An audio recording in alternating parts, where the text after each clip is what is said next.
Welcome back to Season 2, Episode 2 of Classic DM, Module G2, The Glacial Rift of the Frost Giant Jarl. We've entitled this episode Into the Ice Caverns. So for those of you who haven't been keeping up, the party's arrived at the outside of the Glacial Rift and they're working their way inside. So let's not cut to the chase. If you want to find out what's been going on previously, you can see the previous episode and it will cover all the information you need to know regarding storyline and characters, everything of that nature. But what we have right now is we have our party on this frozen rift here. And let's just take a quick zoom in shot. So remember, as always, north is to the top.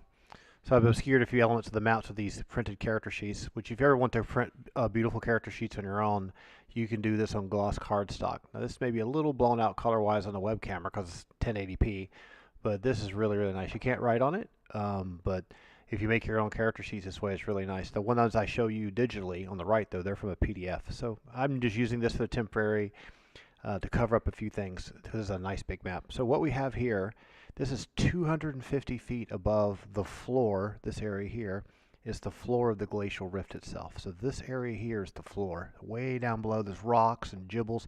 And remember, this is like a frozen lake that's been frozen for probably a million years. So this is a massive drop off here happening, and this is completely frozen, sloping down very slowly. It's like, if you've ever seen a handicap ramp, it's like a 1 in 12 slope. So this is kind of like sloping about 1 in 10. So maybe it's a little low pitch, but it's sloping down. So if you're walking down something sloping that's slippery and covered with ice, and it's late at night, there's only a crescent moon, everything's kind of a purplish dark, a little bit of moonlight coming in. The top is north, so you're going to have the moon up in the air around here somewhere. This is pretty slippery stuff, but I'm not one of those DMs that can make you roll a dex check to take a step all the time. It's not like you're doing anything too heroic. Now, if we get into combat out here, maybe so, because we're out in the elements. And these are cliff faces shooting up, right? And what we have right here is the mouth to a cave, and it's probably 15 feet wide. I mean, it's only about 25 feet tall. And so up on the front lines, we have Mercedes, we have Rinjar and Elefanisi, who are our two roguelike characters. Let's just go and get their sheets up right away because we're going to do a check with them. They're going to try to hide in shadows and move silently, move into this cavern and go check it out because they can't see really beyond this. They can see that this continues on down, but with the snow and the fog and the dark evening, they can't see too much further than this. This grid is probably like, what do we got here? 1, 2, 3, 4, 5, 6, 7, 8, 9, 10. This is 50 feet. 1, 2, 3, 4. So maybe this is probably about 100 feet. So if you go from here to here, this full width of the play field is about 100 feet wide. And the other way is probably about 150 to 200 feet wide. So you really can't see much further than this, even if the map was pulled and zoomed out later.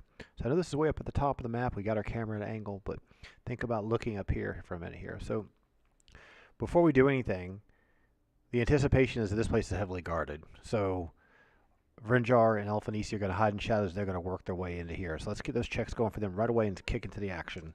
So hide in shadows for Rinjar is 75% now. Now he went up a level since the last episode, last season.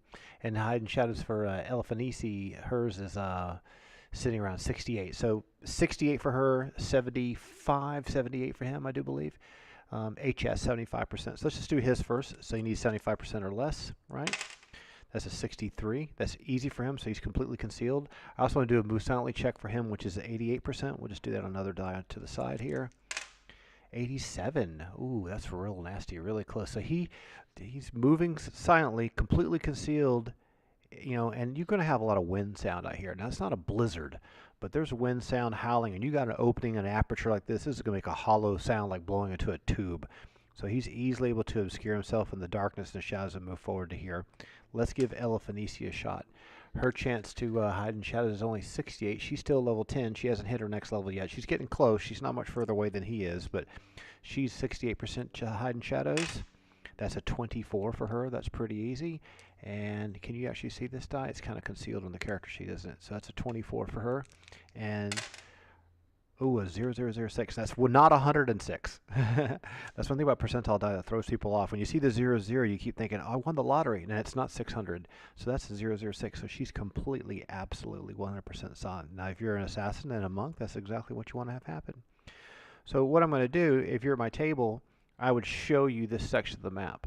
But to make the adventure, keep it exciting for you as a storyteller, what we're going to do is we're going to have Mercedes move here a little closer with Zolaris, and up right behind them is going to be Filcherna, and then Antola the Cleric, and behind that is the Illusionist Obscura. So everyone's kind of making sure there's no line of sight. So if anyone's in the cavern, they can't see them. They're kind of ducked around the corner.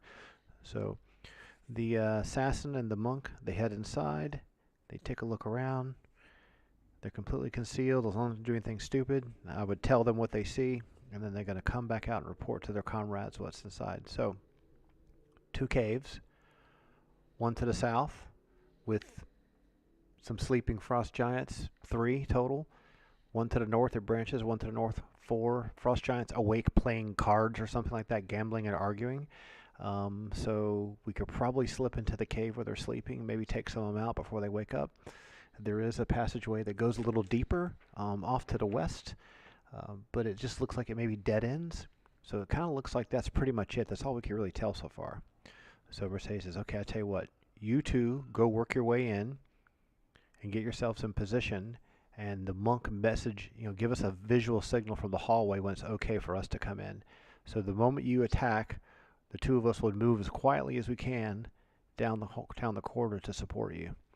So what happens is the assassin and the monk will move off the screen where you can't see them. They get themselves set up in position. I'm not going to make them do another check.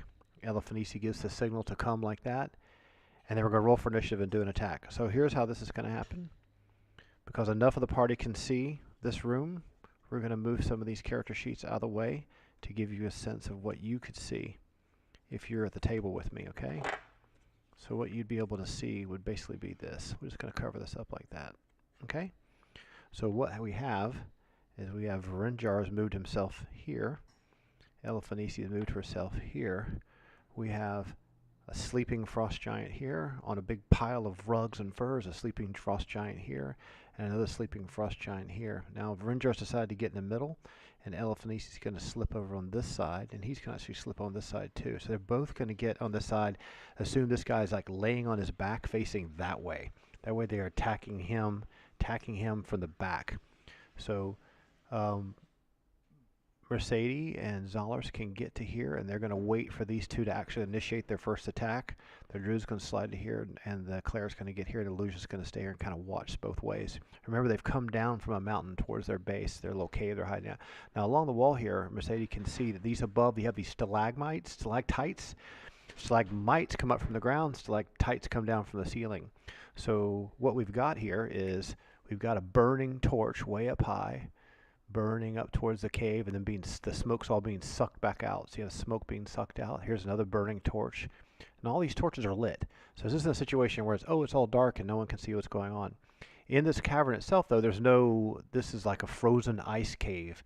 So this all slopes down, and there's piles of fur here. Here's like a weapon rack, piles of fur here. Here's like a bucket with a bunch of water in it. And who knows what else is in the bucket, right?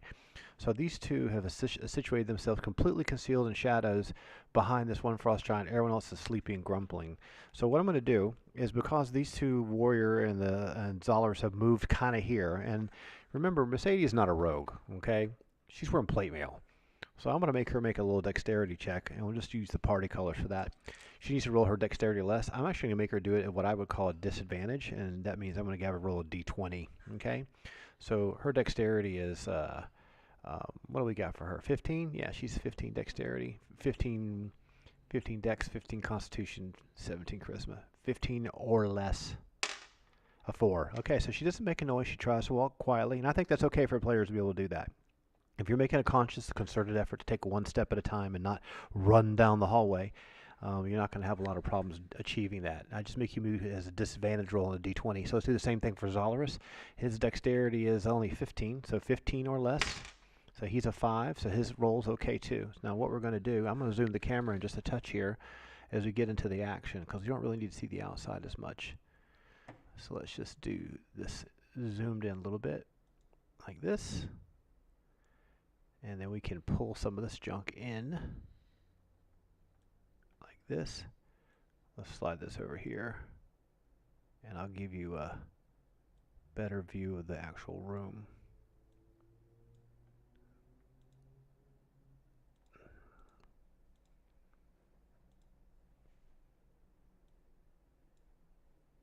Bear with me while I adjust this. I want you to be able to see the room better. And what we've got right now is part of the room's concealed off. So I'm going to just slide this up a little bit. And then we're going to zoom it out just a touch, because I think we zoomed it a little too much. There we go. That's a little bit better view. We'll put this back down, get that light glare off. All right. I want you to see the room though. There we go. That'll work. We'll just put these lights up a little bit, so you don't have to, it'll be a little darker for you, but it won't be too bad. Let's get these lights out of the way. There we go. All right, so now we can focus on this, right? So we don't need to roll initiative. These guys are sleeping. It's like 2 o'clock in the morning. They're, whether they've been drinking or eating, nothing's been going on, nothing major, hard work's labor, moving things around, doing what frost giants do. They're guards, it's cold, they're snuggled up in big covered blankets and things like that and furs. So I'm just going to go ahead, I'm not going to make this a coup de grace, like free hit, instant kill, because these guys have a lot of health, all right? What I'm going to do, though, is I'm going to let him do a main hand and an offhand attack to see if we get any natural 20s, and I'll do the same thing for Elefanisi to see if she gets a stun off. So in this situation, since you're not killing a normal person, I'm still going to make you do a roll to hit. I'm going to give you 2 rounds of attacking, okay? Seems like it's only fair, right? Let's get this other light going so you can get this, see a little bit better. There we go. That's not too bad. All right. Sorry. I don't want the light to work good. There we go. Okay, so Vrenjar, we got a sheet up. Remember, always roll the red die for him first. He gets a -2. He gets a -2 for that roll. Main hand -2. That's going to be a 6. And his offhand is a 12. So the armor class on these frost giants, which I've got here in my DM book, these guys, as I remember, they're laying on the ground. So this is kind of an interesting situation. If the frost giants run around and fighting you, they're AC 4. So for him to AC 0, he would need a 12. So normally he only needs a natural 8 to hit. But these guys are prone. They're not defending. Take away another 5 armor class. So let's just basically say they can't really miss unless they roll a 2 or less. So both of these are going to hit. He's going to do full damage. I'm not going to give him the quad surprise back damage modifier in this case. And the reason being is that frost giants are much taller than hill giants. Even though he's laying on the ground, as soon as he strikes this guy and does damage, he's probably going to burst awake.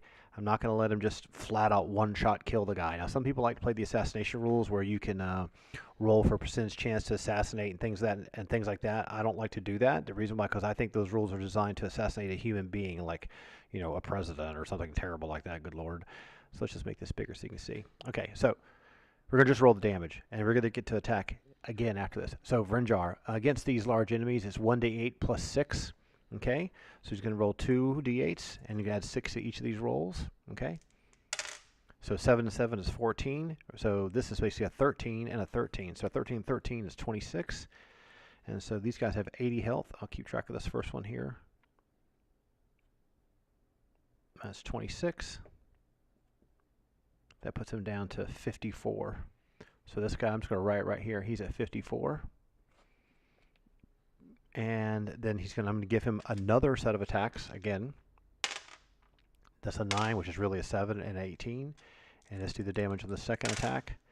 This is a 6 and a 6 is 12. And a 7 and 6 is another 13. So a 13 and 12 is 25. He was at 34. Let's take 54. Let's take 25 from that. 4, 2, 9. So this guy here got put down to 29 health really, really quickly. Now, I haven't done Elefanisi's attack yet. And I'm going to do hers now because her attack is happening at the same time as Vrenjar's. Bam, bam. He hits twice with his 2 axes. And if her attacks stun, he won't make any noise. Okay, it'll be completely silent. I'll give a chance to the other guys to wake up and see if they hear anything. But like I said, I don't want this to be just a free one-shot kill on a frost giant lying in a bed. It just doesn't really work that way. I mean, it's like trying to one-shot a dragon. It's not really going to happen. So let's give Elefanisi her chance to attack as well. Now, for her, to hit AC 0, for her, she needs a 14. These guys are like AC 5 normally, so she would only need a 9. I'm just going to give her a 6 or higher. This is because I'm trying to take into consideration that there's no dexterity bonus. They're not actively protecting themselves. They're not able to use the armor and shoulder roll any kind of attack. So let's just give her a, let's make it fair, 6 or higher. Either hand hits. Okay. And I should get rid of this red die because it's bad luck for her. Let's use the blue one. 6 or higher. 5, that's a miss of the main hand. There we go, natural 20 in the offhand. This is what you want to have happen as a monk. This is beautiful. This means a stun, a 1d6 round duration stun, which in my game is segments. That's 5 segments of stun. That means this character has been completely incapacitated, and they will easily finish him off and kill him without even waking up. So if you don't remember my monk rules, I know I go over it kind of frequently. This is coming from the player's handbook, right? And this is one of the things about a monk that makes them so brilliant. If you roll 5 or higher than you're needed to hit, you stun them with open hand attacks. You can actually see it on your character sheet. So it's a 1d6 rounds and +5 or higher. Now I use segments. I don't use rounds because everything's happening really, really quickly. So the moment they do that, we have Mercedes and Zollers come zipping into the room. Now that might wake these two guys up because they're kind of anxious at arms and moving forward and taking 3 or 4 real steps. So what I'm going to do is I'm going to roll a d20 for each of these guys, one for him and one for him. And if I roll let's make it a saving throw, a 15 or higher, they wake up. Okay, this is the first guy's roll. 11, no, he doesn't. A 15 or higher for him. And that's a 6. So neither one of them wake up. They're both quiet. These two are able to move quickly over to the next target, and that gives them the cue to go ahead and charge these two and come forward and attack. Now, while that's happening, Felcherno is going to move to the center of the corridor, and Tolo's going to move to the center of the corridor here. There's a cavern going down here and a cavern going up this way. They're kind of watching guard, and Obscura doesn't be too far behind. She's going to move into here. So these two are going to attack again on this other sleeping frost giant. So let's do Vrinjar's attack again. He's just anything higher than a 2 is gonna hit for him. Main hand is -2. That's a 13 and an 18. So that's 2 easy hits for him. The damage on this is going to be 1d8 + 6 with each weapon. Okay, so that's a 12 and a 10. A 12 and a 10 is 22. So this guy's dead. This is going to be 80 minus 22. So this is a 8, 7, 2, 5, 58. This guy's at 58. I'm going to start writing this stuff here so you can see and keep track of the numbers. And that way you can correct my math errors. So Mercedes is going to take attack here. I'm going to roll for initiative here. Not really because initiative roll versus him or versus him. I'm going to roll for initiative between these two to see who gets the first swipe. I don't want to do them simultaneously. So here's how I'm going to do it. We're going to give Mercedes, she's got a +1 modifier of 15 dex, and he has a +3 modifier with 17 dex. Let's just roll Zollers first. This gets +3. Okay, 5, 6, 7, 9, 10, 11, 12. +3 is 15. Okay, 12 and 3 is 15. And Mercedes, 4 and 4 is 8, 9, 10, and she only has +2. So Zollers gets to go first. So he's going to take his burning glaive and just try to puncture the sleeping frost giant in the throat. Now, D&D doesn't really have any called shot type moves. That's really kind of like a called shot. If you're playing Fallout or something, you can say, I'm aiming for this particular region. I say it's fine to do that. That's great. It just changes how the damage ends up being. It doesn't really mean like, yeah, you kill him instantly because you hit him in the, the left ventricle, and nothing like that. So he's not gonna miss unless he rolls a 1. He just needs to roll a d20 to see if he gets double damage. So he's gonna hit easily. His damage on large targets is 1d10 + 1, and he also gets an additional 1d8 burning damage. Now the problem with the burning damage is a dot. So burning damage is gonna my throat get burned right away. And so let's see what kind of damage he does. 1, that's not very good. 1 + 1 is 2, and then we're gonna do a 1d8 for the burning damage of 2. So that's only that's a total of 3. This is 1 + 1 is 2, and this is only 3. So he only does 3 damage to this guy. That just puts him down to 77 right off the bat. Let's see what I'm gonna give him the second attack. Remember they're sleeping. His second attack 18, and let's do that damage again. The 1d10 + 1 is 4. That's a 5. Burning damage for the second attack is 8. This is a 12 plus the 5, 17. Right? Is that correct? No, the 1d10 is +1. Yeah, that's right. No, it's a +5. It's +5. Sorry, I'm mistaken here. Yeah, there we go. There's a 1d8, 1d10 plus the burning glaive +5. Sorry, I'm wrong on brain damage. This is +5 damage. Let's recalculate that all over from scratch. So we had a total of 3, but we missed out the +5. We only added 1, so we're going to add 4 to that. So that means he actually took 7 from 80, which puts him down to 73. He was at 80 originally. And this 1d10 rolls +5, that's 9. This is another 1d8. 9 and 8 is 17. So you get 17 and take this away from that. This is a 6. This goes 5, 7. This goes to 13. This goes to 6. It puts him at 56. Sorry, I'm off on my math tonight. So this guy is wide awake. He's at 56 health. So we got one Frost Giant 56 health, one at 58. So the moment that happens, okay, Obscura is going to slide up to here and cast Silence in this area. And the reason why she's doing this is to make sure that if there's any yelling in pain or anything else like that, that it's not propagating throughout the cavern. And she's not even going to ask permission. This is just the illusion saying, I'm going to step up to the plate and I'm going to cast Silence in this area. Now, first of all, I don't know whether she actually even has that. She has Color Spray, Darkness, Phantasmal Force, Hypnotic Pattern, Invisibility, Blindness, Deafness. Blindness, Deafness, Spectral Force. No, she can't cast Silence, 50-foot race. She's not a mage. What am I thinking? She's not a magic user. She can cast Darkness or Hypnotic Pattern or Invisibility, Blindness, and Deafness. Let's do this. Let's do something interesting. She pull forward's going to cast offensive casting. What would you do? What would you do? I'm going to give her a Deafness. She's going to cast Deafness on this guy here. Okay? So I'm going to give him a saving throw. And let's just check my saving throw chart here real quick. Let's give him a saving throw. He saves as a warrior, level hit dice 10 warrior. Save versus spell. Okay?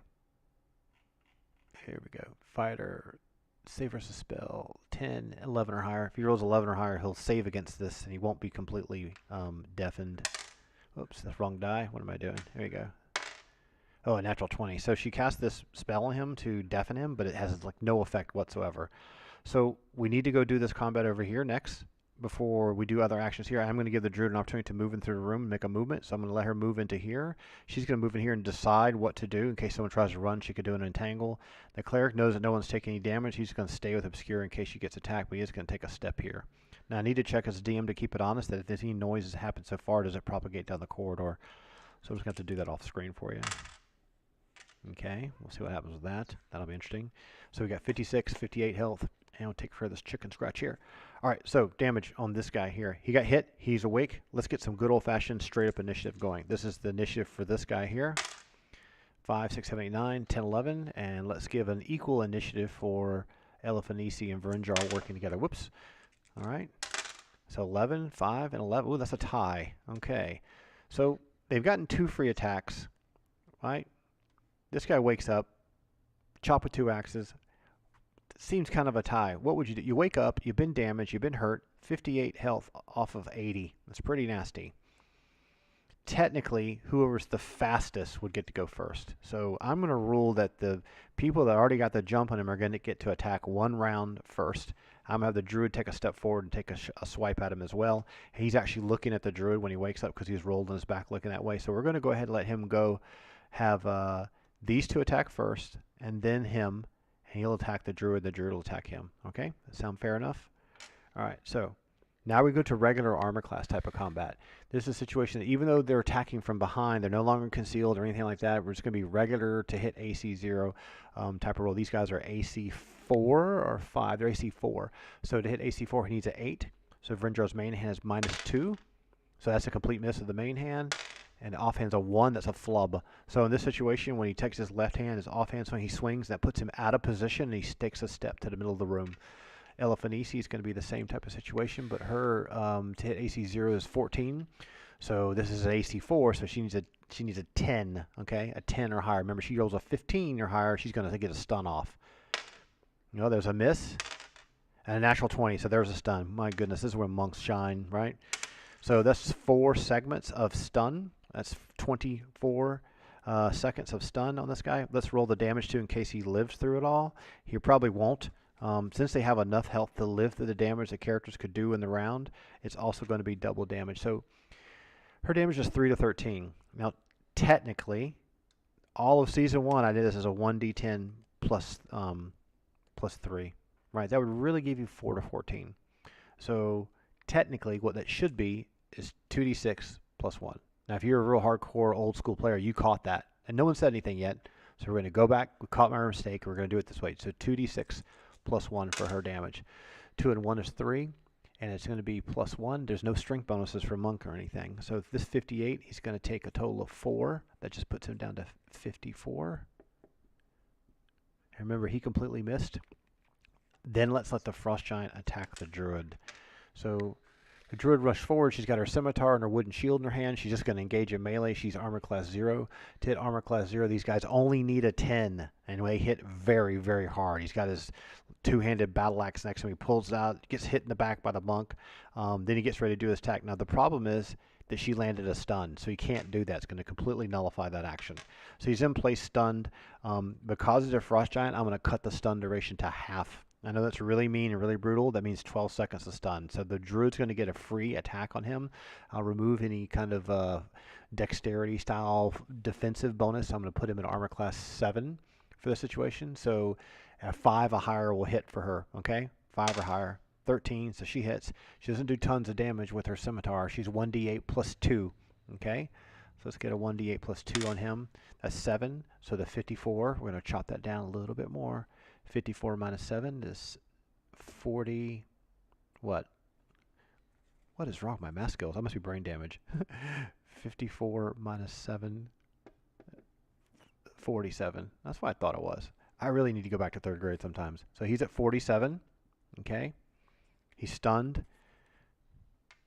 Now I'm going to call that a full segment. I'm going to allow Vrinjar and Elfanisi to attack him again. Let's do Vrinjar's attack first. Main hand is minus 2. Okay, that still hits. Natural 20 on the offhand. That's nice. That's double damage. So those are 2 hits. One of them's double damage. So let's go back to Vrinjar real quick.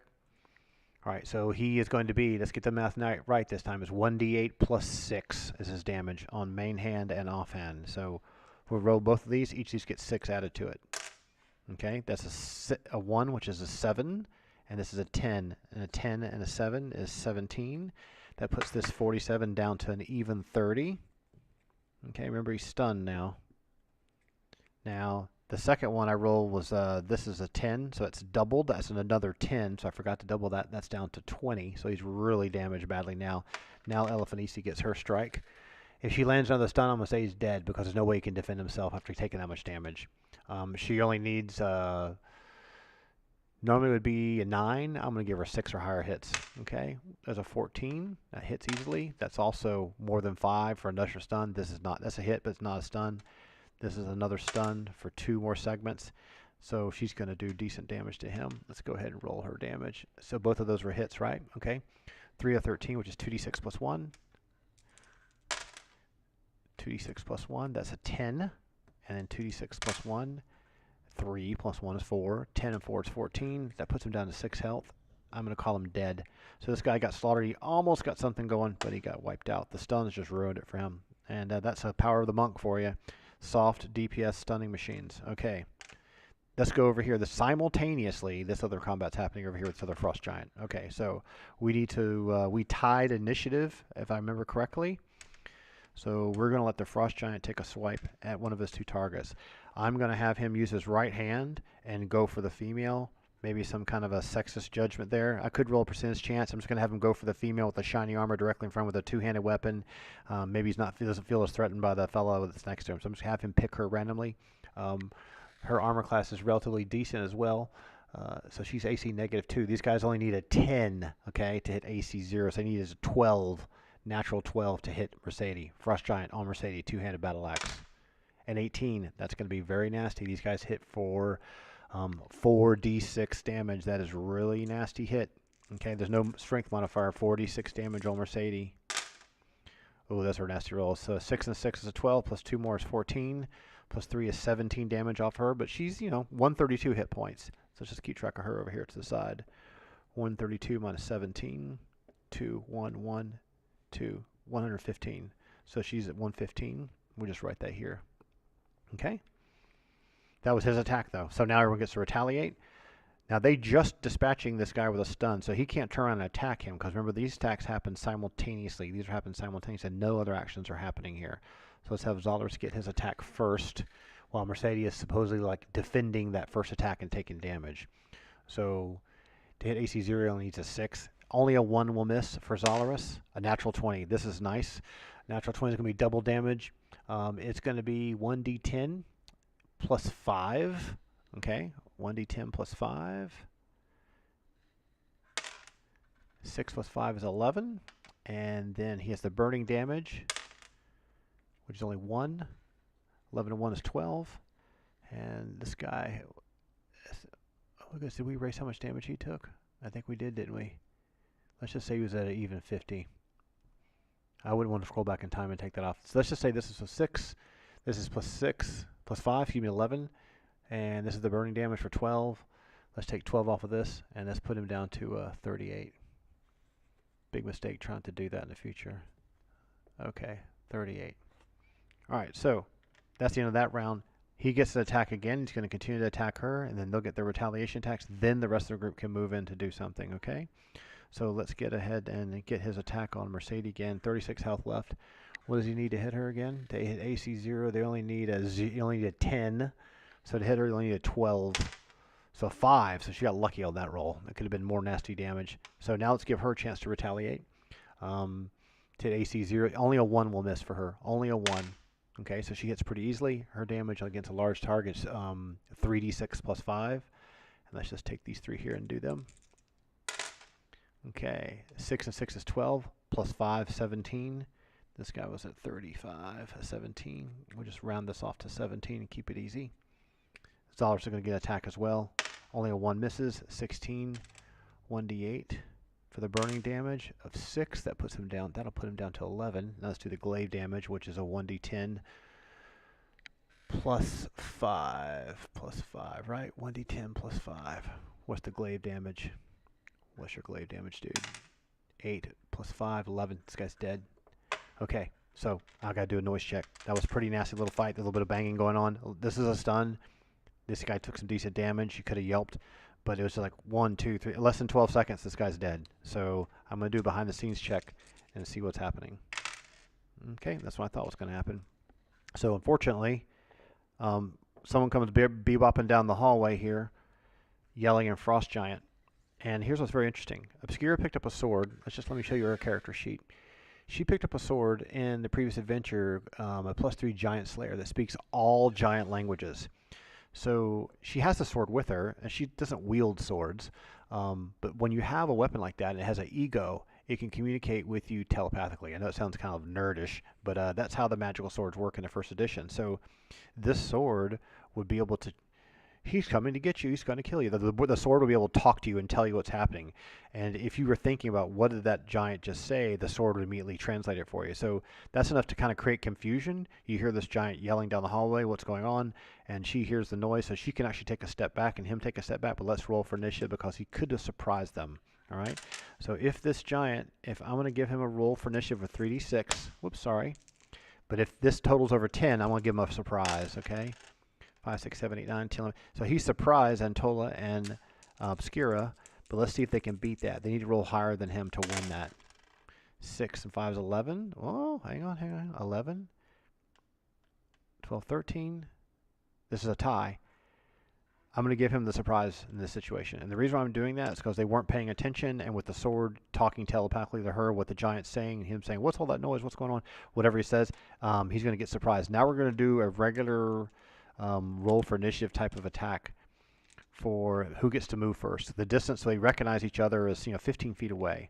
So let's do it this way. So let's going to give who's going to get to move and react to the surprise situation. Just because you surprise someone doesn't mean you get to close the gap immediately. They're far enough away. If the surprise had been more dramatic, then maybe you could take an extra step or two. So let's give him a roll for initiative. I'm going to give him a +3 modifier for this.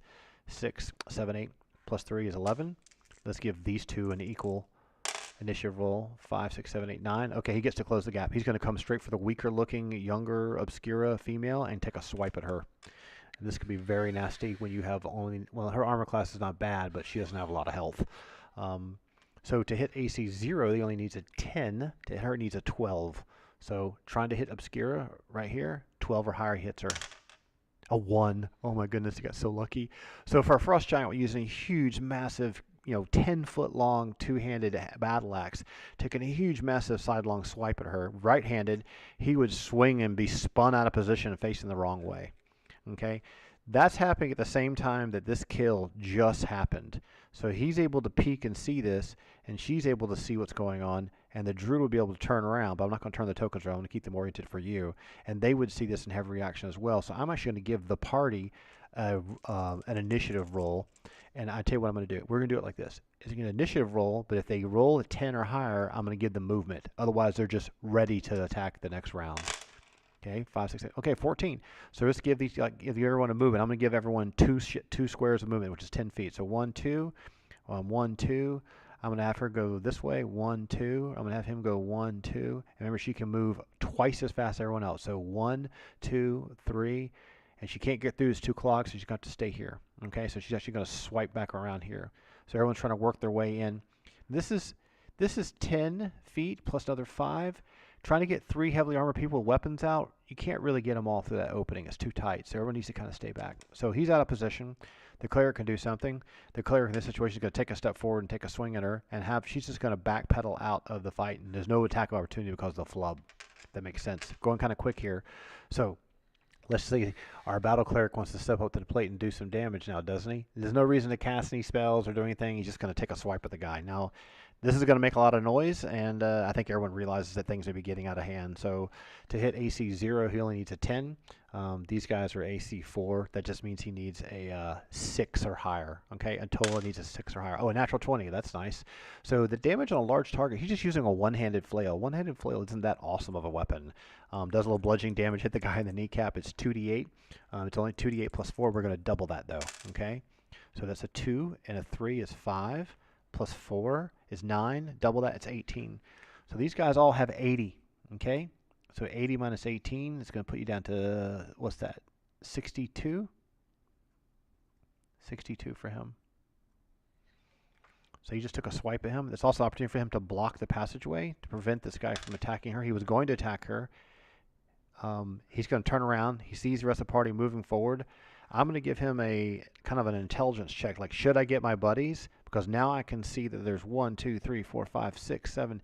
There's a lot of foreigner invaders, attackers here. I've been trained as a guard to go get help, not try to take these guys on one-on-one, and they were able to move out of the way. So let's do it this way.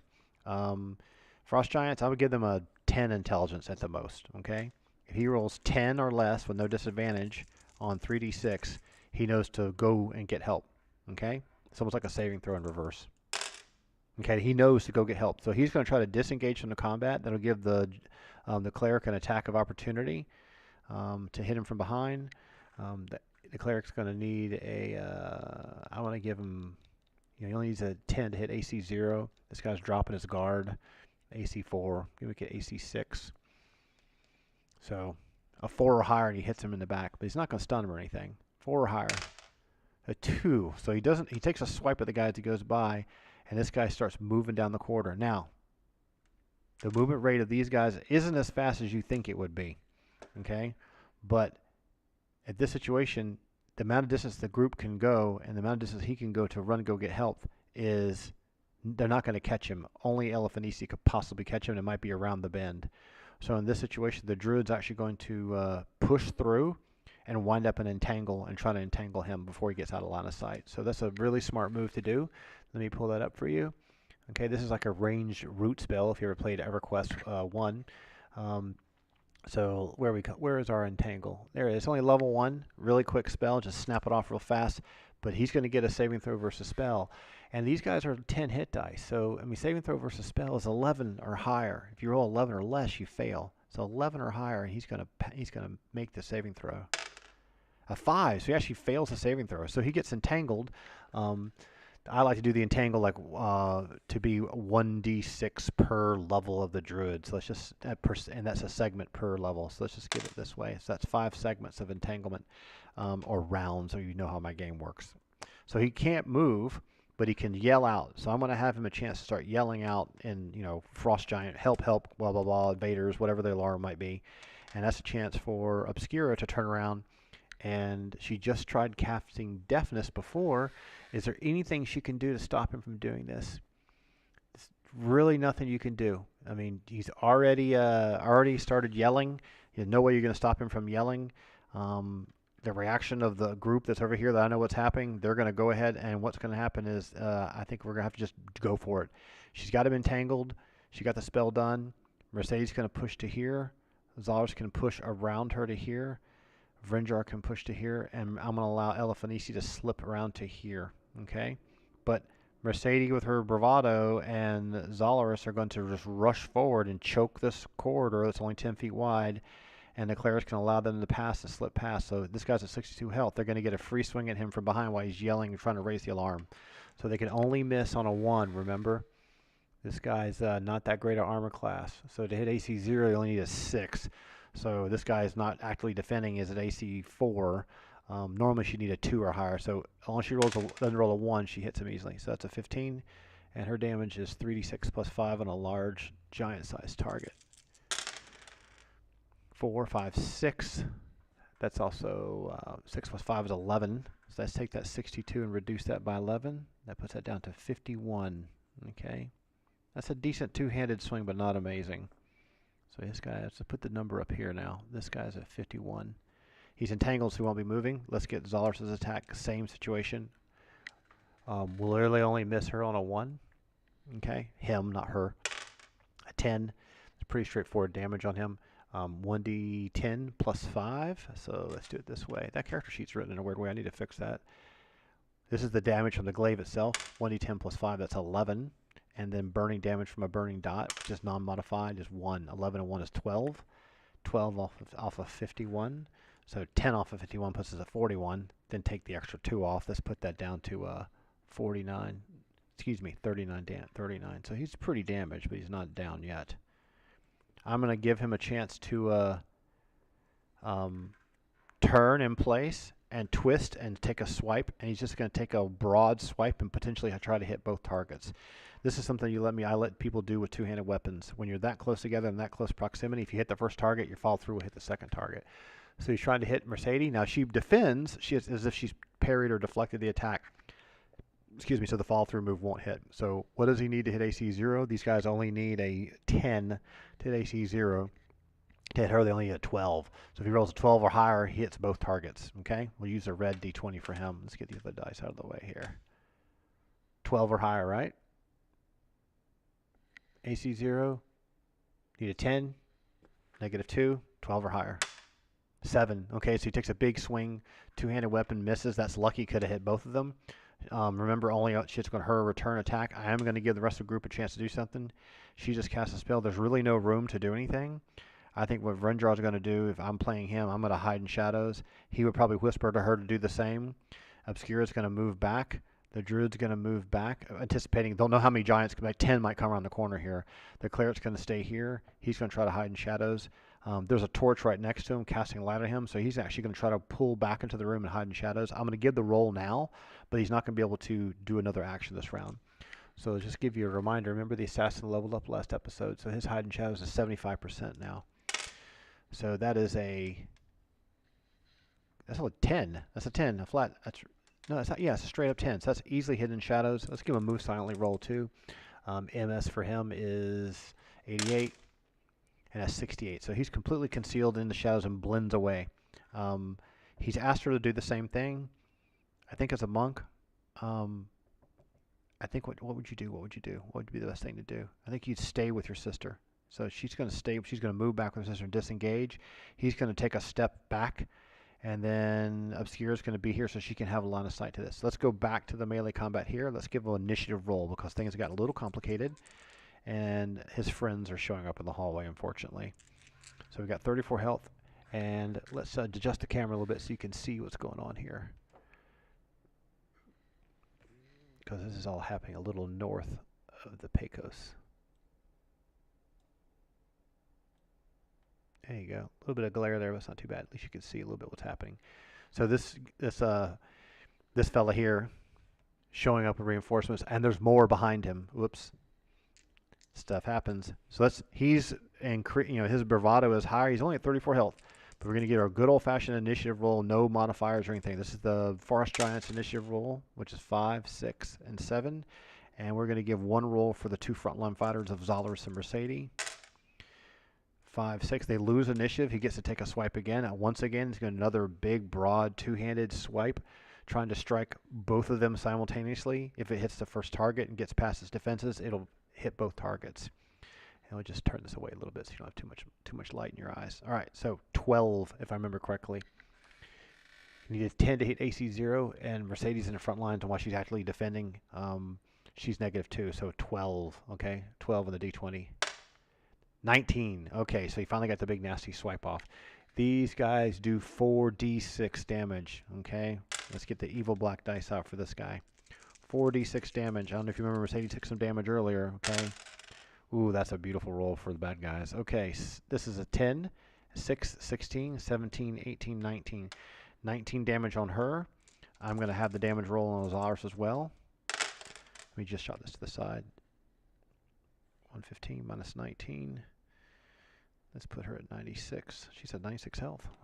First time she's been taken down that low. And Zolaris' damage is 2, 3, 4. And what's that? 7, 8, 9. That's not that big of a deal for him. He's got tons of health. 156 minus 9. Let me make some notes here on the side. So Mercedes down to 96 health. This is where the cleric's going to take a step forward. That's why he's perfectly positioned for this. So I'm just going to jot this over here. Rourke equals 96. Zolaris is 156 minus, what's that? 3, 4, 5, 7, 8, 9 minus 9. 9 from 156 was this at 147 or something. So he's totally fine. So you got this attack. There's not enough room for the other guy to come through. And remember, this guy's only at 34 health. So they're going to get a chance to retaliate. So let's do Mercedes roll. Remember, she can only miss on a 1. There's a 10. She does 3d6 plus her strength bonus on these guys. 3d6 plus 5. That won't kill him, but it would do nasty. 5, 6, 7, 8, 9, 10, 11, 12. Right? Or is this 11? Yep. 9, 10, 11. Plus 5 is 16. 34. 34. Minus 16. This is actually a 14. This will be an 8. This is a 2 and a 1. He's down to 18 health. And what does Zolaris got for us? Finish him off, dude. Okay, 1d10 damage for him. Plus 5 for strength modifier. And then 1d8 for the burn damage. There's the burning damage because it's unmodified. And where's the d10 at when you need it? Here's one right here. This is plus 5. 7. 11. This guy was at 18. And 11. It puts him down to 7. He's still alive. Still alive. Not quite out of the picture just yet. These guys are resilient and have a lot of health. All right. So they're going to get a chance to swing back. So this guy's, motivated by the damage he's done to Mercedes. She's at 96 health, but when, he could take a big nasty swipe. I mean, 4d6 could be up to 24 damage. That could be a third of her. I mean, she's almost at half health now, okay? So he only needs to hit her. He only needs he's a 12 or higher to hit her, right? Need a 10 to hit AC 0. To hit AC -2, he's going to need add 2 to it, so he needs a 12. So a 12 or higher for the Frost Giant. Take a swipe at Mercedes again. Where's my good red D20? Where is that bad boy? Hope it didn't roll off the table. Okay, we'll just use this purple one for the time being. Here we go. 12 or higher. 20, natural 20. That is double damage. That's very nasty. That's very nasty. You guys use black dice for these guys. These guys are nasty. This is going to be doubled, okay, kids? This could be very nasty. 6, 7, 8, 9, 10, 11, 12. Doubled is 24. 24 from 96. That's 2, 72. So Mercedes is down to 72 health. That's a nasty hit. Being in plate in the front sometimes doesn't pay. That's a swipe is also going to hit Zolaris. Do the same type of move. 3, 4, 5, 6, 7. Another 7 off of him. So his 147 only goes under 140. So Zolaris is at 140. Mercedes is at 72. Okay. There we go. Just make sure I'm keeping track of that over here. If you want to take a peek, see I'm taking track of it right there. There we go. And we'll just turn this back like that. There we go. All right. So this guy in the back, he can't get forward. This guy only has 7 health left. He could heal, but he's going to hold off. Okay, he's going to hold off to let her see if she pulls back. She'll pull back if she's in trouble, real serious trouble. And Zolaris can step forward. He's hidden in shadows. There's been around there. She's able to do something. I think here's what's going to happen. We're going to give this group here an opportunity to do a move and take an action. So she could be yelling out, there's more of them coming, block the hallway. So it sounds like choke point, support us in the back. So the druid's going to actually slide over here and take a step forward and do a heal on Mercedes. And, you know, the druids don't come jam-packed with awesome heals, but Cure Serious Wounds is 3d8. Let's just go ahead and do that to mitigate some of the damage she takes. You know, the 3d8, and the other enemy seeing that happen, that sometimes can strike fear into the heart. So let's give her 3d8 on this heal. 5, 6, 11. Doesn't that suck? So let's get 11 back to Mercedes. She was at 72. That puts her at 88. She was at 72 plus 11. Let's put her back up to 88. Not awesome, but it may close a wound or two. And so she used her action there. I'm going to have the cleric come forward, and what should he do? I think he's going to hold off. I don't think he's concerned. He has confidence that everyone's okay. There's more coming. He has 2 heals memorized. She's kind of inadvertently blocked the corridor. So Vrencho's actually going to hide, and he's going to slip past here and move into the space here. Now he's in the room, so I'm just going to go ahead and pull these character sheets off the screen. And even though I'm going to be revealing a little bit of the map that they can't really see, which is this passageway, and if you know the module, you know what I'm talking about there. But let me just adjust the map real quick so you can see what we're talking about. There we go. Let's pull that about like this. Then you can see what's happening. Here we go. Okay, that's not too bad. Now you can see pretty good. So the slashes are like, this is stone. So in here, over here, we have like a puddle of frozen water that's, a lot of it's defrosting or thawing out, forming a little puddle like fresh water. And these are stalagmites and 2 little buckets here. So you can tell the frost giants are using this as a water source. These represent like stalagmites, and this is another little pond. This is kind of like a little water cavern. Above here is a stalactite. These are all the furs and the guys that were sleeping that they wiped out earlier. So with that being said, he's just going to stay in shadows in case the fight pushes back and he can backstab somebody, which is probably going to happen. We'll just have to see. Now, what would the Elfanisi do? Elfanisi's going to try to hide in shadows as well. Let's give her a roll for that.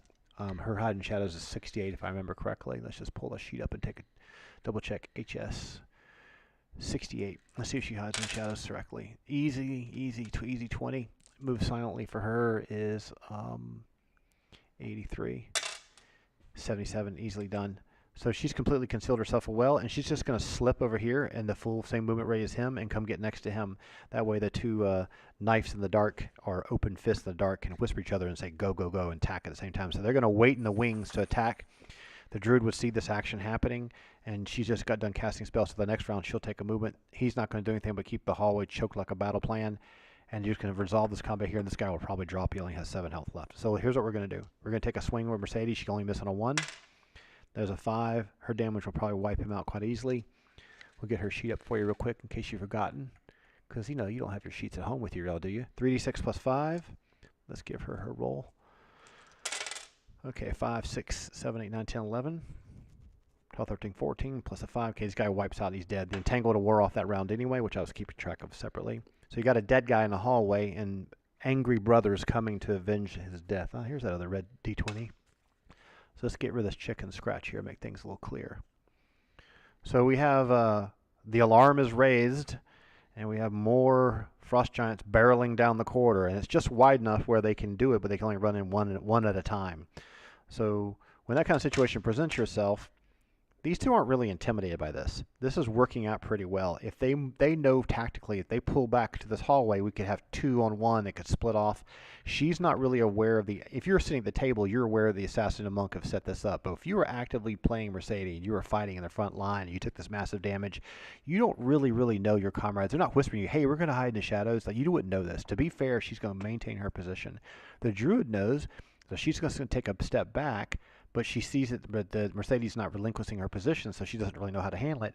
The cleric will never leave her side because she's been damaged, so they're just going to continue to choke this point. So we're going to roll for initiative, this new replacement Frost Giant, and don't worry, there's even more friends behind that coming down the corridor. So let's do bad guy roll for initiative, and siblings roll for initiative. Black is always for the baddies.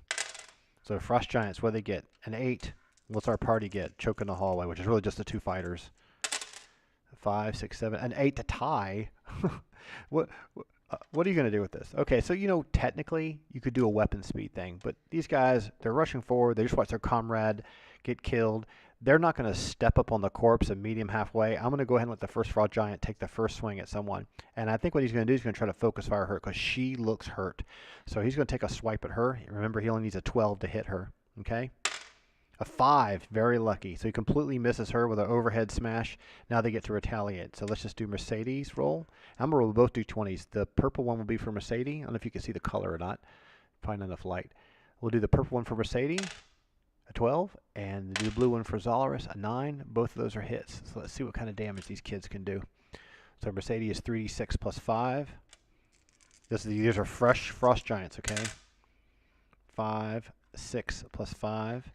10, which is pathetic. Weak. I'm just going to put this over here. We're going to call this over. Let's do this over here. We'll call this G1, G2, and G3. So her damage was what? 5.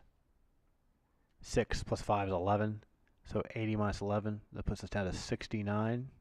Okay, so G1 is at 69, G2 is at 80, and G3 is at 80. That way you can kind of sort of see what's happening, right? All right, so let's get some. That's the that was the damage for Mercedes. We didn't do the damage for Zolaris attacking, did we? No, we did not. Let's do his right now. Okay, so he hit, she hit. Need to do his damage. So it's a D8 and then a D10. The D8 damage is just fire burning. That's a 5, a base 5, and the 9 plus 5. His is plus 5 strength modifier, right? There we go. Yep. Plus 5. No, it's only plus 1. That's right, because the bonus plus 4 of Verdant Glaive, so plus 5. This is a 14, and this is a 5. So 14 and 5 is 19. So an additional 19 off this one. This puts us down to 50. So G1 is down to 50. That's about over 30% of his life. So he took a couple of nasty, good knock, right? All right, so what's going to happen with the other characters? They can move. If you're playing the Illusionist, what are you going to do? Okay. If I was playing the Illusionist, I'd probably just move to here, and I'd be thinking to myself, if I need to do an illusion, what would be the best illusion to possibly do to save the day? Like, should I do something that makes it look like a cave-in? So she's thinking along the lines of, I'm going to make it look like there's a cave-in and everyone's being killed, but she's not going to pull it off till the tide of the battle goes the wrong way. Okay. The Druid's in this position here. She doesn't really see the need to do any kind of animal summoning. She's certainly not going to cast Call Lightning or anything like that. There's no real need to do a Wall of Fire. She's going to be patient, let the fight, continue. These two are just waiting in the wings in case things go bad, have confidence in their frontline fighter and their healer, just keep sticking at it. So let's roll for initiative. All right, bad guys, 3d6. This 11 plus 3 is 14. Good guys, 9, 10, 11, 12. So bad guys get to go first. So remember, only a 12 needed to hit Mercedes, and if he does the hit, it's going to hit Zolaris as a side swipe. 19, so he hits her, 4d6, which is nasty. In fact, let's do the black d6 for the bad guys. Oh boy, she's at 88, if I recall correctly. 6, 7, 8, 9, 10. Plus 5 is 15, 16, 17. So 88 minus 17 gives you 170, 71.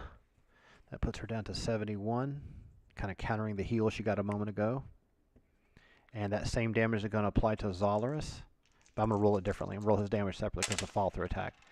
6, 7, 9, 10, 11, 12, 15, 16, 17, 18, 19. Zolaris was at 140 minus 19. 3, 2, 1, 10, 1, 121. All right. So 71 and 121. Merc equals 71. Zolaris equals 121. Nasty damage. Not really time to pull out the heal just yet. I think they're just going to keep chucking away at it. They're blocking the passageway. One guy runs back to go grab boulders. Okay? If you know what that means, that's nasty business. You don't want that happening.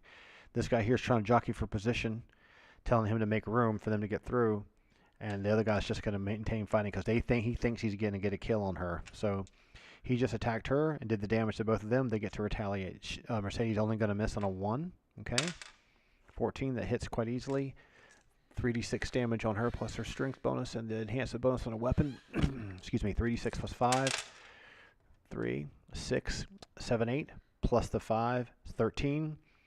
And so that puts this guy 13 minus 58, 43.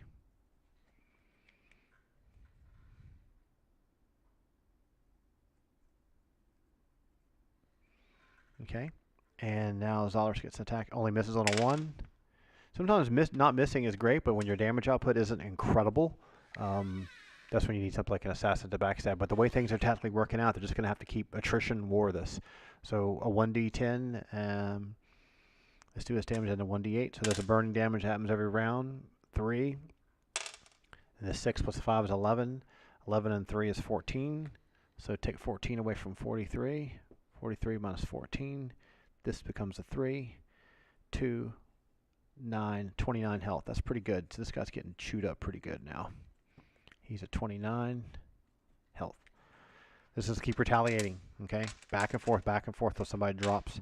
Mercedes pretty hurt, but she could take 3 more good, smart, as long as there's no 20s in this.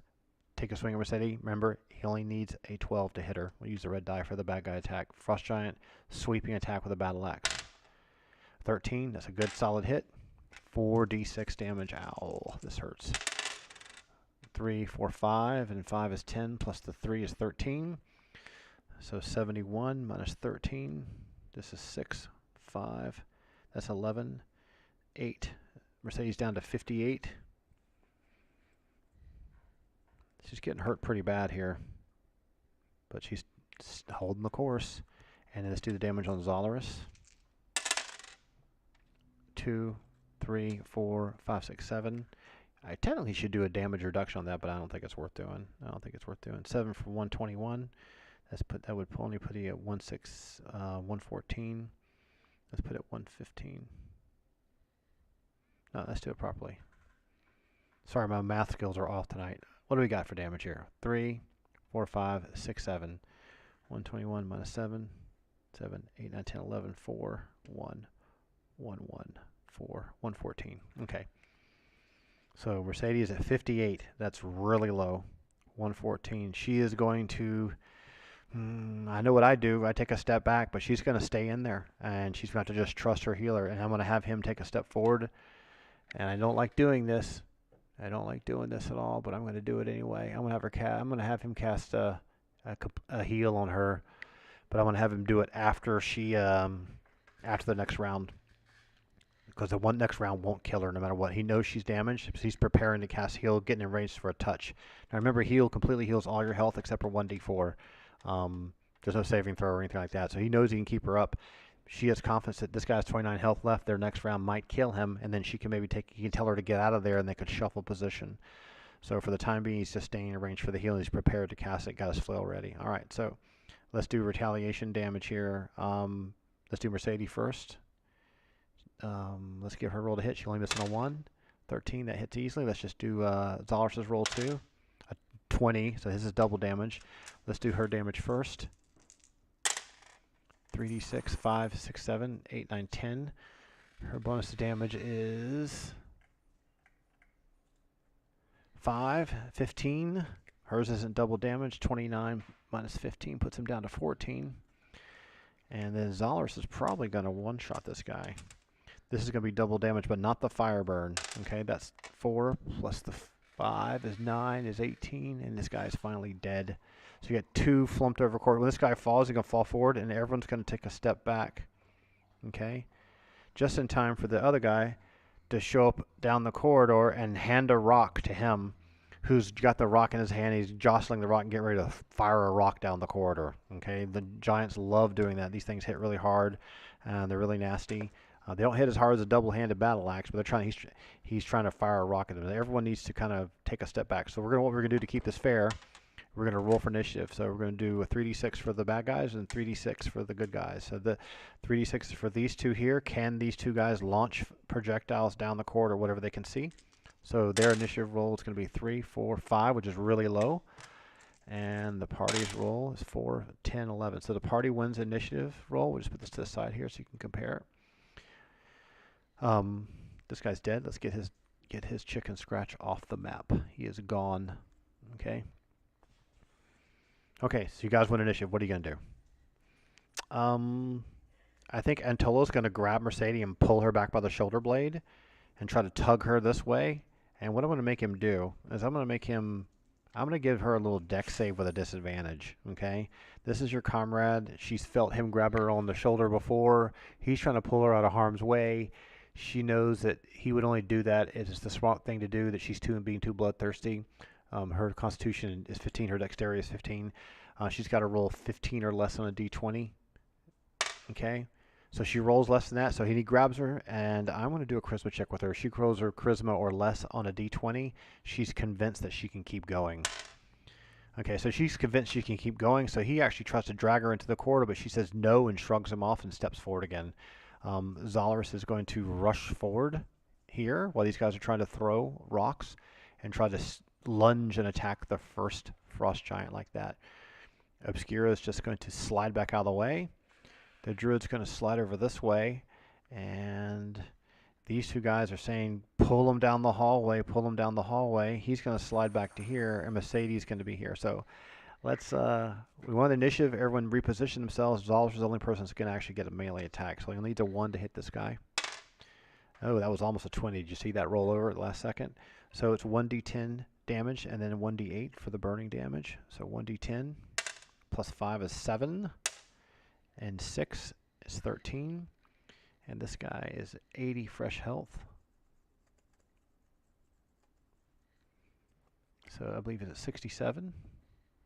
This is this guy here. And I tell you what, 67, let's make this clean. This has gotten dirty. All right. 80. 67. If that isn't clear, I just don't know. I don't know what will be. I'll pull it over this way so you can see just a little bit. There you go. All right, so Zalaris gets his attack. I rolled the damage. He took the damage. It's then subtracted. These are going to get a fire projectile. So the damage on the throwing rocks isn't the same damage as the two-handed battle axe, but if you don't get hit, that means you kind of ducked it, and I'm going to give it a chance to hit someone behind. So he's going to fire the rock at the fella charging him. So there's no saving throw or anything like that. Only the monk is immune to these type of projectiles. This is one thing about the monk. Look at her sheet real quick. Any kind of missile attack, she saves versus petrification or takes half damage or takes no damage. So, but that's not really affecting her because she's over here in the corridor. So he's just trying to hit Zalaris. So Zalaris is actively defending. It's kind of a missile defense, but I'm going to still leave it at -1. So to hit -1, he needs 11. So that's always not high enough. Okay, so he throws this rock. It comes sailing down the corridor, and let's see if it hits the druid. And we're going to turn this a little bit here because you can't, too much glare on him. There you go. So what would you need to hit the druid? The druid's standing in the hallway thinking about doing something, and this big boulder comes flying through the air and barely misses her brother, who kind of ducks down with his glaive on hand, this huge, massive boulder. We'll just make the boulder look like this big, ugly yellow thing, right? Comes flying down the corridor like this. So technically, I'm going to give her a breath weapon save. I'm not going to do a roll to hit. He wasn't trying to hit her or anything like that. Breath weapon save is saving a dodging out of the way of the dragon fire. And her breath weapon save is 12. So she rolls 12 or higher, she avoids a projectile. A 1. So I'm actually going to make that projectile hit her for double damage. So the throwing rock damage is just 3d6. It's not 4d6, it's just 3d6. I think it's fairer that way than the numbers they have in the monster manual. So 3d6 for these size ice balls. And I'm going to double it up on the druid, okay? So 6, 7, 8, 9, 10 times 2 is 20. So Filcherna takes 20. She's only 80. That puts her down to 60. And so she put her shield up and just crushes the crap out of her forearm and knocks her down. I'm going to have this knock her down into the corridor and hit the wall and crumble and bounce out of the way. And Obscura's got to get out of the way. So that's pretty nasty. Because she saved so horribly, she's out of position. Goodbye, rock. It shatters into pieces. So this is just enough time for this fella to try to wing a shot at Zalaris with his boulder, which might careen off the corridor and hit Mercedes. She's coming in. So this guy only needs a 12 to hit Zalaris, okay? Ooh, a natural 12, round the money. So Zalaris is going to get hit with a boulder here on the left shoulder blade. 3, 4, 5, 6, 7, 8, 9, 10. That's only 10 damage, so Zalaris takes 10. That puts him down to 104.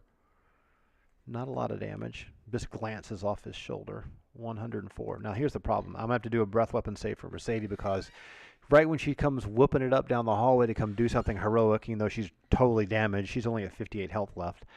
And Tola's going to come up behind her and try to follow her. I'm going to make both of these guys roll a save versus breath weapon. So Mercedes needs an 8 or higher to save versus breath weapon. A 9, so it misses her. And our cleric comes whipping around the corridor, and his breath weapon save is 12. Now I'm going to give him a bonus of 2. And the reason why I say that is that this shot was aimed at the other fighter, Zalaris, and it would have hit her when she came around the corner. She came first, and when he saw her move out of the way, I'll give him a little bit of a bonus. So he only needs to roll a 10 or higher, okay? So he rolls 11, so it doesn't hit her, so him either.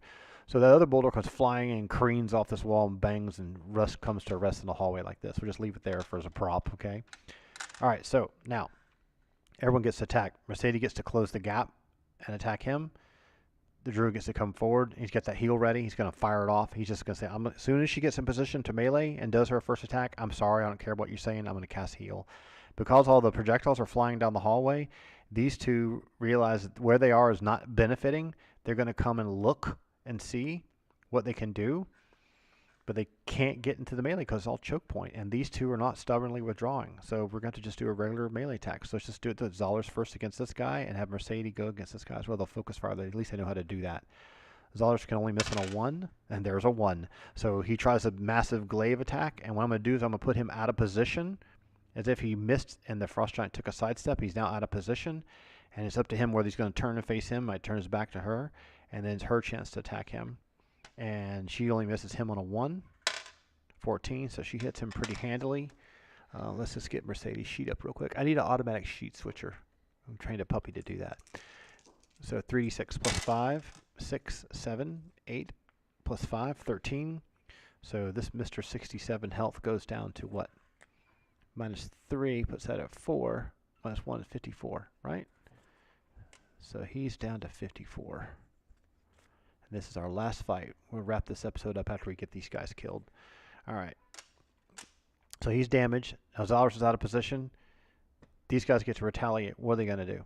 This heal's going to go off. So he's going to touch Mercedes and cast heal. He has 2 of them memorized. The way the heal spell works, it completely heals all your health but 1d4. Very, very powerful, high-level spell. It's a level 6 cleric spell. It'll completely top her off. Only used in emergencies. With her being stubborn and not very tactically great this way and being hit a lot, it completely heals her all up to everything but 3 health. So that gets her from 58 all the way back up to almost complete health. And that rejuvenates your spirit and your stamina and everything else. So she's at like 130, okay? Her health isn't as high as Zalaris, but still good. That's just because of the constitution number. So with that renewed in vigor, she's going to take a 2-handed swipe at this guy right away. Just do a lunge attack at him, okay? Can only miss on a 1. 3d6 plus 5 damage for her. 5, 6, 7, 8. Plus 5, 13. Minus the 54. That's 1. F1, 41. So this guy's down to 41. That's good, handy damage. It takes a few rounds to bring these jokers down because they have so much health. Starting off at 80, I always max their health. It gives them a better chance against these heroic characters. So she's attacked. Has he attacked back yet? No, he has not. Even though he flubbed that last position, he does honestly get a chance to attack back. So he's going to attack back. He only missed on a 1, a 10. So we get that 1d8 damage, that 1d10 plus 5. Add 5 to that, that's 10. Plus a 1 in the burning damage. 10 and 1 is 11. Let's take these 41 from 11, leaves 30. Okay. Damaged but not dead. Good consistent sustained DPS, but no spike damage. Now that he's completely healed her, he's going to disengage and move back out of the fight and let her take over here. Vrindro's actually going to come take a step forward. And, you know, he's hidden in shadows, and so is Elafanisi. So with the throwing boulder scenario that happened, they're just going to pull their 2-handed battle axes off their backs and just engage in melee. What I'm going to have this guy do is he doesn't see the assassin. I'm going to have him turn to attack the fellow that lost position on him. Okay? And I'm going to give him a bonus to hit of 2. So if he rolls a 10 or higher, he's going to hit Zalaris. And the reason I'm doing that is because he would be convinced that's the person I can hit. So an 18, that's an easy hit. He's using the 2-handed battle axe now. This is 4d6 damage. Very nasty. 6 to 24. That's 4, 5, 6, 7, 8, 9, 10. That's not too bad. Zalaris was 104 previously. Now he's at 94. So he's wounded, but he's not out. He's got a ways to go. He's doing okay. Mercedes is going to take a swipe at the guy as well. She's only missing a 1. This is 7, right? That's not a 1. Okay, great.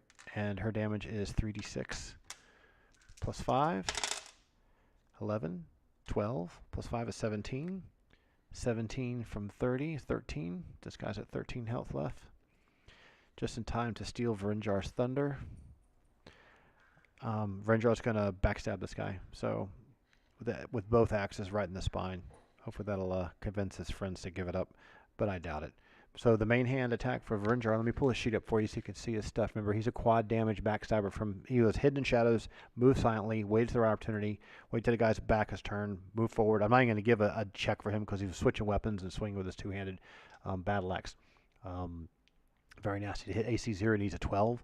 These guys are AC 4, so anything 8 or higher will hit. So the first damage roll is remove 2, so that's still a hit, and a 16 is a hit. So this damage is going to just blow this guy up. There's no way he's going to live through this. No way. It's 1d8 plus 6 times 4. 1d8 plus 6 is 7 times 4 is 28. That's more than 13. He's dead. Let's roll the other one for fun. What's a d10? Let's roll this other d8 for fun too. 8. Ooh, plus 6 is 14 is 28. That's a good 50 damage. This guy is splattered. So this guy is splattered. His body slumped backwards against the wall, and Zalars has to slip out of the way. So I'm going to give this guy an attack on Mercedes, the closest target to him. He's going to do an overhead swing with his two-handed battle axe to hit her. What does he need? She's -2. He needs only a 12. I'm actually going to take away a little dex bonus for her. She has a dexterity of...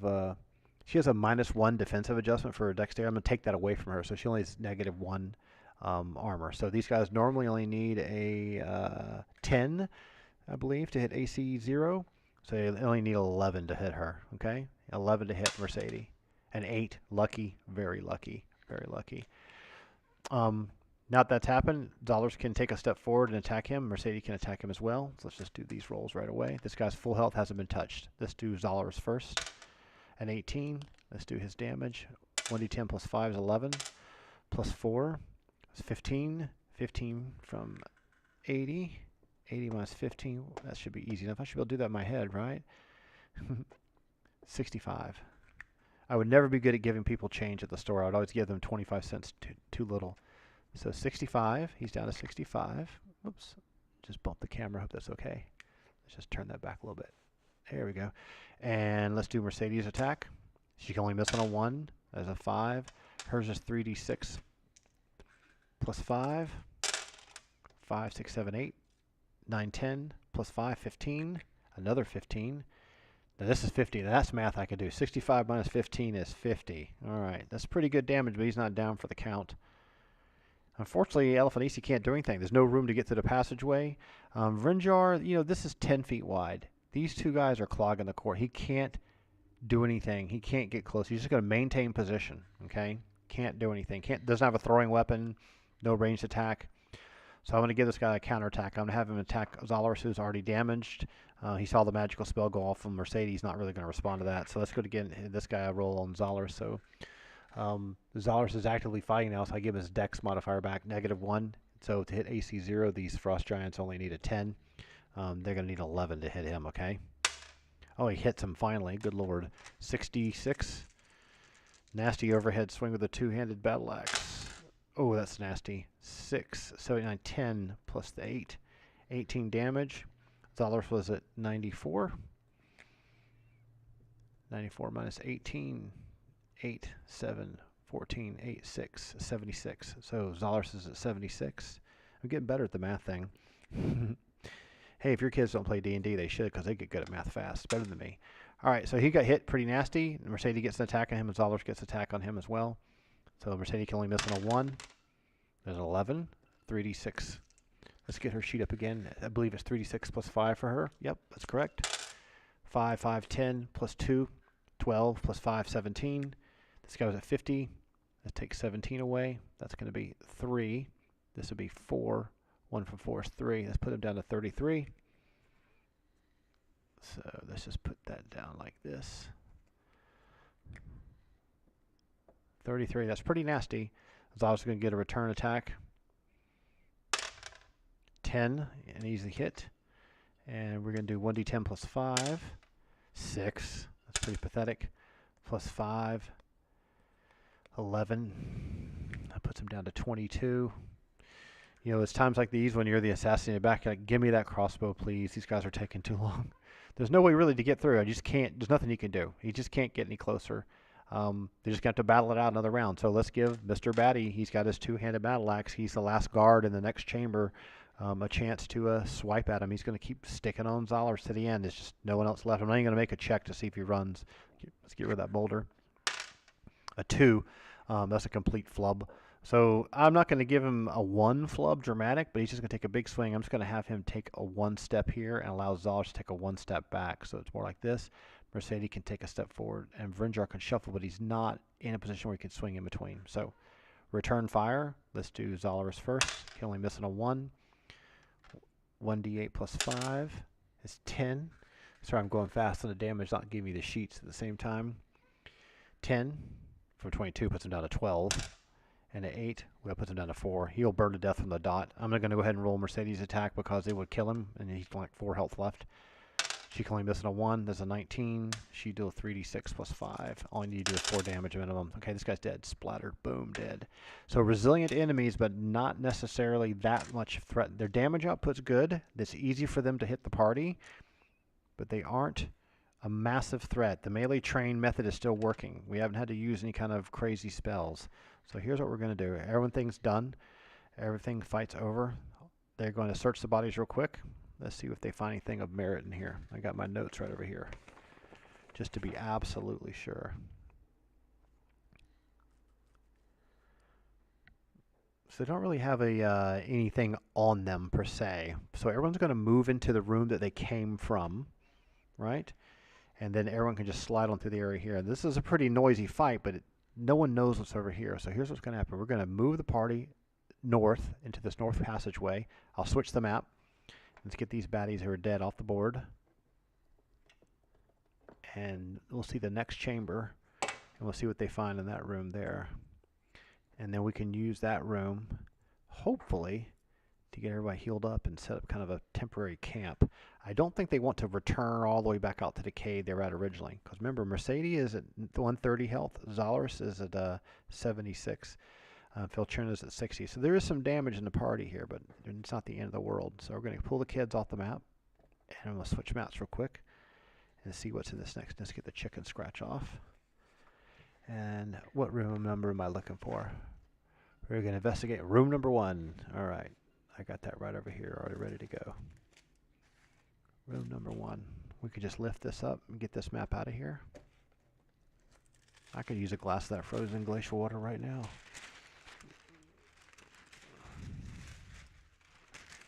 And as with all maps, remember the top of your screen is north.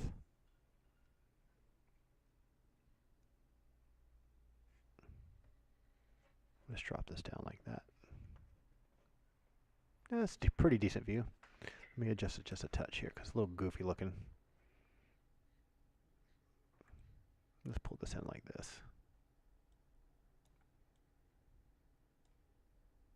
We can expand this like that. Okay, great. So where is everyone? So obviously, Mercedes and Zolars are going to step into the chamber first. This is the passageway where they come down the corridor. This is a sloping passageway going down. Your dead Frost Giants are at this corner here. So the guy that fought up in the last corner and this one here. And then following them close behind him is Vrinjar, who's still concealed, hiding in shadows, then Elfanisi. And as they move into the room, so what happens is they come to this area here, and you see these two cluster of 3 stalactites hanging down from the ceiling. And across the way is a campfire, which is burning. And the smoke from the campfire is kind of being sucked back out up this way, but it's so high on the ceiling it doesn't really choke anyone. And this torch is burning, and it's being sucked out that way. And this torch is burning, and there's a torch over here burning, and a torch over here burning. And over here is a big pile of furs and a rag and a torch over here burning.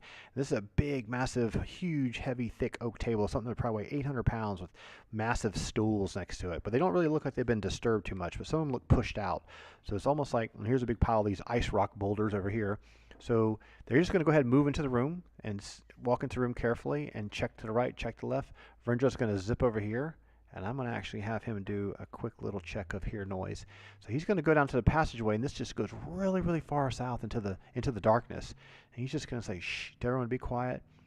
Call Elfanisi over with him. He's just going to stand along the passageway. They're going to stand here, and be quiet. And then while they're doing that, the cleric and Tola's going to come here, And then the druid's going to step into the chamber as well. So let's just do the quick little check. We've got the fire explained. Let's just get that off of here so you don't need to see it all the time. Let's do a hear noise check. You remember my rules on hear noise? If you read up on it, you actively try to listen, and if you make the check, I tell you exactly what you hear in the distance. Otherwise, I just give you a general description that anyone could hear. Okay? So you're going to need to see their sheets. So remember, our assassin leveled up. His hear noise is 35% now, and Eliphanisi, she's still level 10, so hers is only 30%. So hear noise down here is 30% on the second row for her, and for the assassin, his on the first row right here. So hear noise, excuse me, is 35. So let's do Vrinjar's roll first to see what he can hear. 35 or less on percentile dice, okay? 22, okay, that's great. And she needs a 30 or less. And a 4, this is fantastic. Okay, give me a minute. I didn't expect that to happen, but I know what's down there. Okay, so they hear the grumbling and moaning and complaining of humanoids that sound like ogres, and stacking and slamming of boxes, kind of echoing in a cavern way down the distance. So imagine you're standing like in the back of a Walmart, right? And there's two fellows down at the loading dock loading stuff, and they're 300 feet away from you. So it feels like it's about the length of a football field away. But it's such a long cavern, it's like a 20-foot tall ceiling on this thing, that the sound of them talking and arguing back and forth casually echoes down inside the cavern. If you sit really still and listen, you can tell it's almost like they're stacking boxes and moving stuff and shuffling their feet, and their feet are sliding on the dirt cave floor, and there's a little bit of water dripping in the distance. You don't really hear a stream or anything, but you can hear some water dripping and popping. So they can tell, but they can also tell that distance. This is about 100 yards away down this dark tunnel, and it doesn't seem like it branches. It's just straight down that way. So with that information in mind, they're going to continue to listen to see if the chat sound changes while everyone else checks out this room. So along this wall here, this is just a pile of bedding. There's a big weapon rack that has additional 2 battle axes on it, which may have been from some of the guys that first came in the room. Checking over here, I'm going to give this group a wisdom check. So here's how we're going to do this. Our smartest girl in the room, let's just give a difficulty check of wisdom for her. Her wisdom is 17 or less. A 2. So these are the cloaks that the guards wear hanging on hooks. Cloaks hanging on hooks. Boulders used for throwing at people. Table where they play. There's a bunch of cards lying on the table and some coins, a bunch of copper pieces, and a few electrum pieces that are human currency taken from Ket and some from Tusmet. So they were gambling and playing cards. Their weapons are on the rack here. This bed is still warm, as if someone was sleeping and got up and came to investigate the sound, while some other ones were playing cards. The fire's been done for a while. There's a few chicken bone gibbles on the table, so they ate something early, like some kind of fowl or animal, and everyone's probably going to go to sleep soon, back in the chamber where they were. So what she can tell from what's happened here, like forensically examining the scene. Remember, she's a druid, so she can look at a campsite and tell what's going on with it. So with that in mind, what they're going to do is this. They're going to rotate guard position on the hide and shadows and move silently Vrinjar here in 2-hour intervals, and they're going to set up a camp here in this room to buckle down for the evening. And the cleric wants to recover some spells, and the druid's going to actually set up shop over here, and actually Eliphanisi will set up shop over here with her as well. They're not going to sleep in the stinky bed with the giant stuff. That's not very hygienic. All right, so that's our first episode. The kids have made their way into the first few guard caverns of the Glacial Rift of the Frost Giant Jarl. They've dispatched Frost Giants. They got a taste of blood here. Not a cakewalk. This will be a much more difficult. G2 is harder than G1, and they've got a lot more to go, a lot more fighting to go to find out the answers here. And we hope you enjoyed this episode, and we hope to do more of them soon. We're super busy with work and stuff like that lately, so we may not get the next one until the weekend, but we'll see how it goes. I'll try to post when the next schedule is on either the Facebook or Twitter or your Patreon page, things of that nature, whatever you get a chance to check it. If you just follow me on Twitch, I'll try to label the Twitch stream to say when the next show's coming, usually a day in advance. And as always, these get uploaded to YouTube, so you can always check it out after they've already been posted. Thanks for tuning in if you saw it live, and if you didn't catch it until watching it now to YouTube, share the information with your friends. If you got other D&D player friends in your Facebook groups who haven't been able to play First Edition in a long, long time, and they like that kind of old school vibe and the old school tokens and the map true to the original Greyhawk canon, but the new story is kind of unfolding along the way, share it with your friends who might like it too. I'm doing this for fun because I love this game. When I was a little kid, I was 13 years old, we started playing through this dungeon, and that was 40 years ago. So Share that stuff with your friends who like that kind of stuff as well, and maybe they'll like it as well and give me feedback, and I appreciate your comments. And that's pretty much it. We'll wrap it up from there. Hope you had fun, and we'll see you again at episode 3.